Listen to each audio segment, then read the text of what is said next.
اب جب let suppose آپ کا 17-18 سال کا لڑکا ہے جو کہ دین کے قریب جا رہا ہے اور وہ اس میں سختی آ رہی ہے. اچھا، اب ظاہر سی بات ہے، بہت سی باتیں دین میں جب وہ سختی سے کر رہا ہے وہ ٹھیک بھی ہیں. مطلب وہ داڑھی کی اگر بات کر رہا ہے، داڑھی رکھو، داڑھی کی حدیث سنا رہا ہے، پردے کی اپنی بہنوں کو سختی سے وہ کر رہا ہے. اب اس کی بہنیں اور اس کے گھر میں باقی جو مرد ہے وہ اس لیول، اس کے دین کے اس لیول سمجھ پہ نہیں آئے.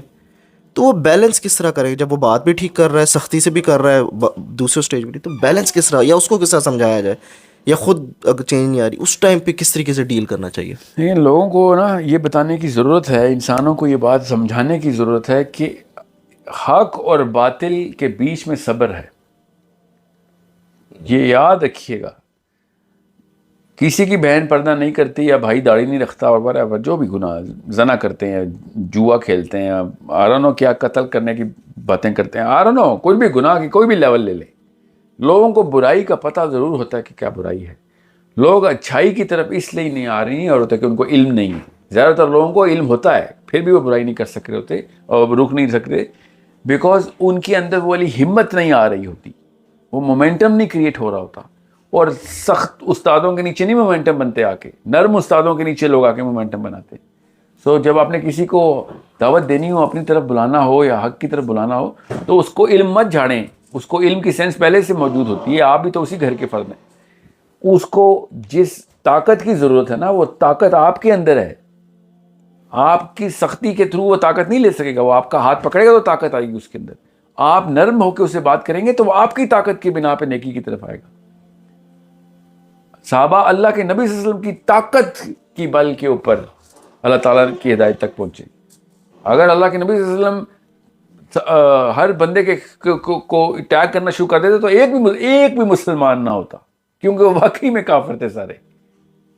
اگر اللہ کے نبی صلی اللہ علیہ وسلم اس طریقے سے اٹیک کرتے کہ یہ تم سب کافر ہو، سوچیں تو صحیح، وہ تو تھے ہی کافر.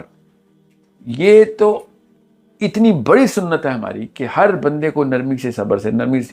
600 سے زیادہ دفعہ رجسٹرڈ ہے روایات میں، 600 سے زیادہ دفعہ ابو جہل کا دروازہ کھٹکھٹایا اللہ کے نبی صلی اللہ علیہ وسلم نے.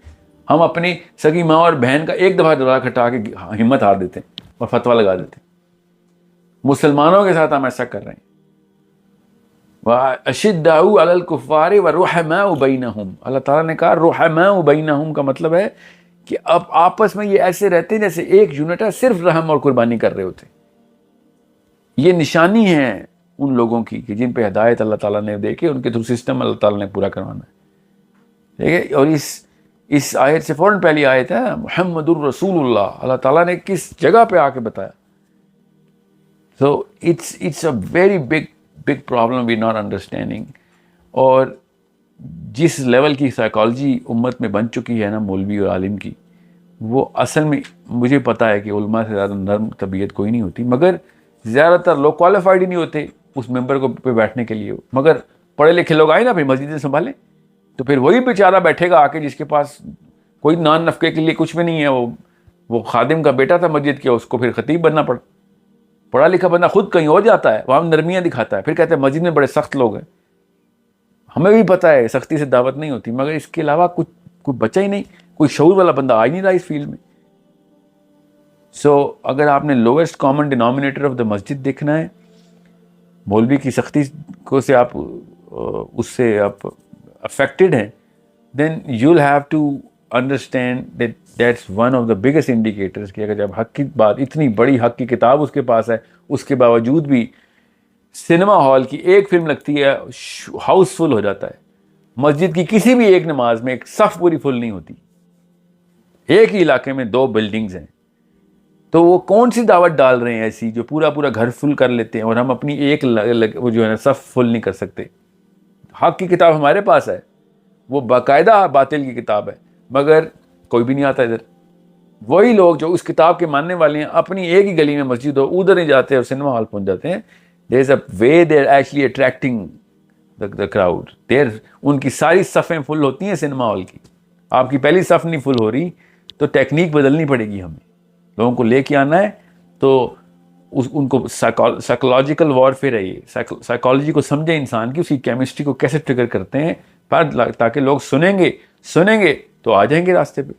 ہمیں کوئی سننا ہی نہیں چاہتا، کیونکہ ہم جو ہیں وہ ڈائریکٹ شروع کرتے ہیں کہ تم دوست کی سب ادھر آ جائیں، دوست کی مسجد آ جائیں، باقاعدہ بلا رہے ہوتے ہیں کہ دوست کی مسجد آؤ، دوست کی مسجد آؤ.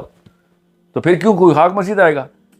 یہی اگر آپ جو جنتی ہو تم آ جاؤ مسجد، اپنی جنت کا پہلا پھل لے لو آ کے، تو پھر دیکھیں کہاں سے کہاں آتے ہیں لوگ.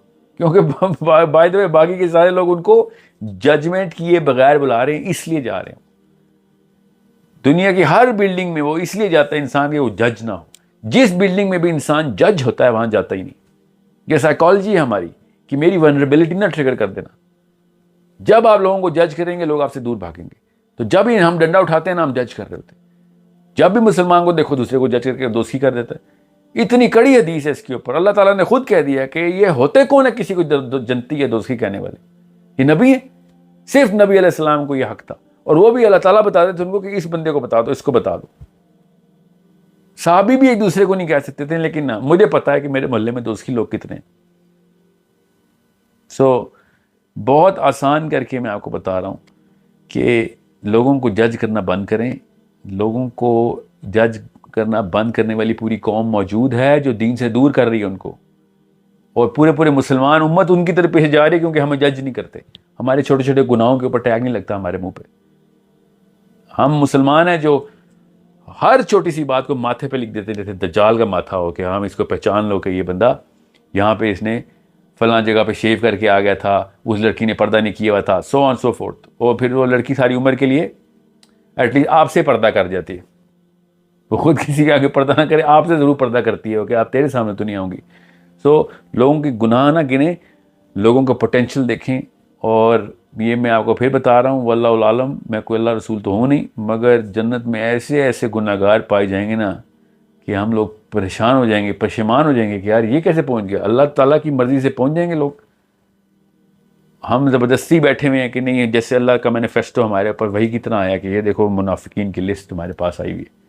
یہ کام ختم کرنے پڑیں گے ہمیں. اور اللہ کے نبی علیہ السلام کی مزاج پہ، ان کی نہج کے اوپر لوگوں کو دین کی دعوت دینی سیکھنی آنی پڑے گی. آپ کو اگر مدینہ کے وہ والے حالات پتہ چل جائے نا جب نبی صلی اللہ علیہ وسلم دعوت کر رہے تھے، تو آپ کو خود پتہ چل جائے گا کہ سارا مکہ یا سارا مدینہ پہلے دن تو نہیں مسلمان ہو گیا تھا. تو کیا لکیریں لگی ہوئی تھیں کہ اپارٹائڈ موومنٹ ہے کہ مسلمین ادھر آ جائیں اور ابھی وہ یہودی اس طرف ہو جائیں، ادھر سے گزرو گے تو تمہارے اوپر ٹیگ لگ جائے گا. اتنا اوپن ایٹماسفیئر تھا، اور اسی لیے لوگ جوک در جوک اندر آگے بیٹھے ہوتے تھے. اور اتنا اوپن تھا کہ غیر مسلم ایسے خطبہ سنتے تھے اللہ کے نبی صلی اللہ علیہ وسلم کی مجلسیں، ایسے دیکھتے تھے کہ ان کو کہیں سے کوئی تنگ نہیں کرتا تھا کہ یہ تم کیا کون ہوتے ادھر آگے سننے والے. اسی لیے تو مسلمان ہو رہے تھے آگے. یہاں پہ تو مسجد کے باہر ہم نے لائن لگائی ہوتی ہے کہ ادھر کوئی اور بندہ نہ انٹر ہو. تم وہابی ہو نہیں ادھر نہیں آ سکتے، تم بریلوی ہو ادھر نہیں آ سکتے، شیعہ ہو پھر تو کوئی چکر ہی نہیں ہے تمہارا، سنی ہو شرم آ گئی تمہیں، تم امام بارگاہ کے پاس پھٹکے کیسے تم ہمارے. So this is how we judge people, and this is how rigid we become in our psychology. Philosophy میں جتنی مرضی ریجیڈیٹی لائیں، فلاسفی کا مطلب ہے ریجیڈیٹی ہوتا ہے، مگر سائیکالوجی میں ریجیڈیٹی نہیں آ سکتے. ہماری سائیکالوجی نبی علیہ السلام سے ڈائریکٹلی آ رہی ہے.